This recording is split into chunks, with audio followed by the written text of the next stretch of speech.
The Department of Justice once again has Chinese telecom giant Huawei in its iron sights as the company is now being targeted with charges of racketeering and intellectual property theft. This is just the latest of the prolonged saga between the U.S. and the government and Huawei, which has drawn controversy to its potential stranglehold on global 5G. RT's Michelle Grinstein is here to now walk us through this. Michelle, first of all, the first thing that comes to my mind is we know the history of Huawei with them stealing technology from the U.S. That story is an old story. We know about the intellectual property theft. We know that each administration has promoted this vibrant relationship between, at least the Democrats, primarily through Obama and through Clinton, were into globalization, and through globalization, we were going to share everything we could with China. Now we have this case. It seemed like we should have seen it coming. Fill us in on new charges against Huawei, if you would. Set this story up a little bit. Sure. The new indictment against Huawei and some of its subsidiaries builds on older allegations that the U.S. brought against Huawei in January of 2019. It's a 16-count superseding indictment that alleges a conspiracy to violate the RICO Act. It also adds a charge of conspiracy to steal trade secrets that, according to the DOJ, involves the company's, quote, alleged long-running practice of using fraud and deception to misappropriate sophisticated technology from U.S. counterparts. So, again, we're talking about intellectual property theft. Now, prosecutors say that Huawei's efforts to steal this IP were successful and that they were able to obtain IP about robotics, cellular antenna technology, and internet router source code. Then, allegedly, the stolen IP allowed the company to cut their research and development costs and delays, giving them what the DOJ calls an unfair competitive advantage. Well, yeah, the talk on this thing has been from the very beginning. You know what? We can get cheaper labor here. We can cut research and development. We can steal technology.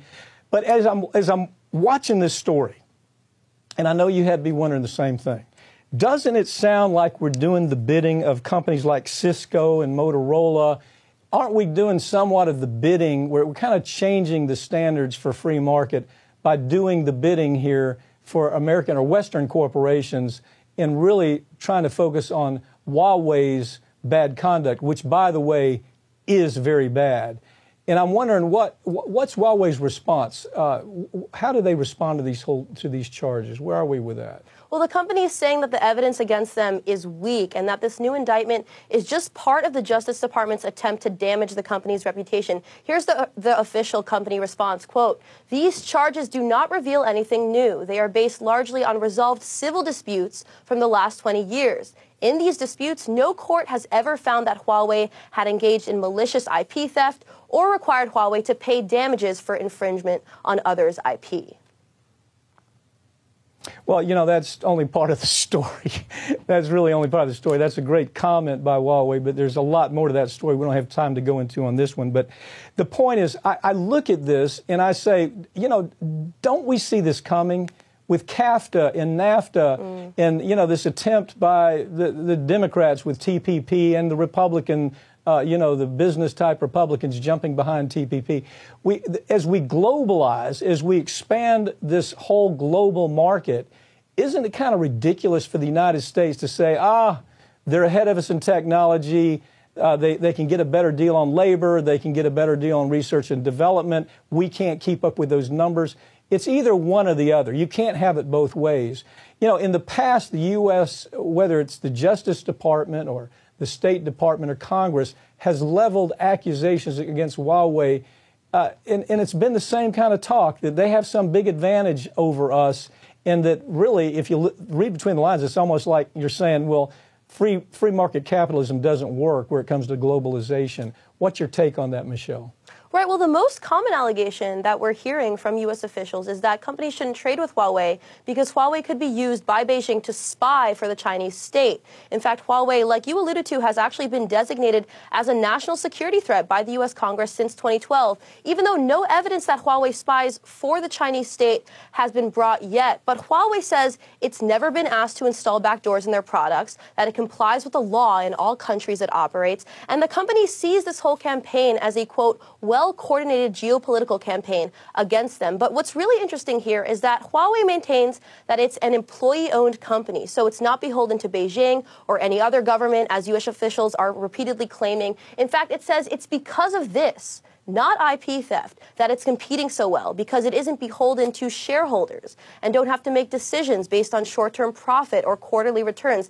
They say this allows them to make high-quality products for cheap prices. So this is why it makes sense for all these countries, 170 of them, in fact, to want to do business with Huawei. As one example, Huawei spent $15 billion on research and development last year in 2019, while its primary U.S.-based competitor, Qualcomm, spent under $5.5 billion on R&D that same year. So they say it's simply a matter of where they're allocating their money. Okay, Michelle, got to go. Thanks for joining me, okay? Thanks a lot. A disturbing new case has emerged where the father of a former student at Sarah Lawrence College in New York was found to be running a sex cult right on campus out of his own daughter's dormitory. What's more, he managed to extort her friends and her classmates into pony up heaps of money while subjecting many of them to prostitution. Here to talk us through this case is Molly Barrows, journalist for Trial Lawyer Magazine. Molly, this is beyond crazy. It is. You know, it gets me. All of this is taking place on the college campus. The college campus is trying to cover it up, act like it's not a big deal, the same reason that they cover up rape cases that take place on campus. Yes, that's what stuck out to me about this story as well. You know, sad as it is, it's not unusual to have a master manipulator, which is what prosecutors say this Ray Lawrence is, the father of this former student that went to Sarah Lawrence College. But what is crazy to me is that he moved in with his daughter in her dorm with 8 other students. There were 7 females, 1 male student. He was there for 2 months. That's where he formed this relationship under the guise of a father figure. And we're talking about on campus. On campus, in the middle of campus. Now, he lived in campus, made these connections, made the foray into these relationships to manipulate them for a couple of months, and then he eventually moved off campus. Many of the students followed him. He was living in an apartment with a man he'd met in prison because, mind you, this began in 2010. He moved in straight out of a prison cell into his daughter's dorm. Yeah. And parents at the time,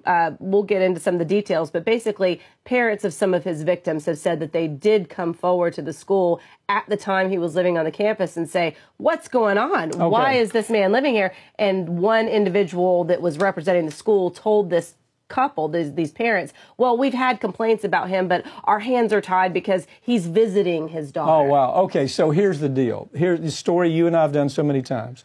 College campuses don't want any bad press. Right.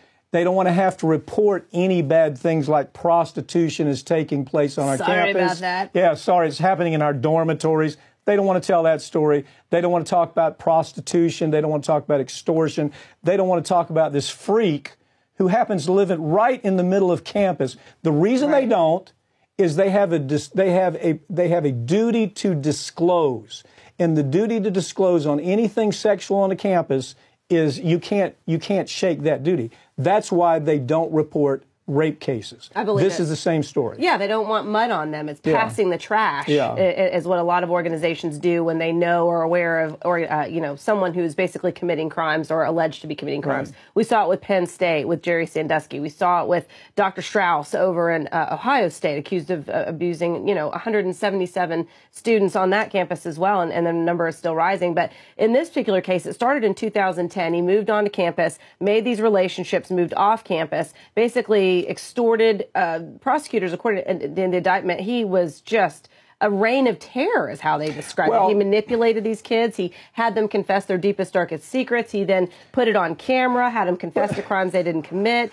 got sexually explicit videos of them, and then used it to extort money from them, as well as single-handedly pimped out one young woman and for $500,000. So it's like a total of $1 million between money from her activities, if you will, and then money that he extorted. He's running her. She's a sex slave. She was a sex trafficking victim. He has a sex slave ring taking place in the middle of the campus at Sarah Lawrence College. Yeah. Well, the sex didn't start till after he moved off campus. But but this is where it all started. 100%. It all started there. And the school knew he was there. Yeah, and they say, and their response is, oh, we couldn't do anything about it? Well, and it gets even more interesting because the only reason he's even been indicted on these federal sex trafficking, forced labor, and extortion charges is because of an article that New York Magazine did exposing his alleged crimes in April of last year. And they went to Sarah Lawrence College at the time and said, hey, we're investigating this story. This is what we've come up with. And at the time, the school looked into it and basically released a statement to them saying, you know, we did our own investigation internally and we didn't find any evidence to substantiate those claims, which again is going, not our problem. So he's a prison thug. Yes. Okay. He's obviously a cult leader. Yes. And Sarah Lawrence College in New York knows all of that. The parents who have kids there, they don't know what's going on. And it's heartbreaking because he cut their ties, their children's ties. He drove a wedge deliberately. And rather than leadership at Sarah Lawrence College doing anything, they ignore it because it's bad for the college. Thanks for joining me, okay? Thank you. Every year, 1 million hernia surgeries are performed in the United States. Unfortunately, some mesh implants that are used in these surgeries have caused complications, including infection and organ damage that led to surgeries to correct those problems. If this has happened to you, learn more about the hernia mesh lawsuit by going online to hernia.law or call us for a free consultation about your legal rights.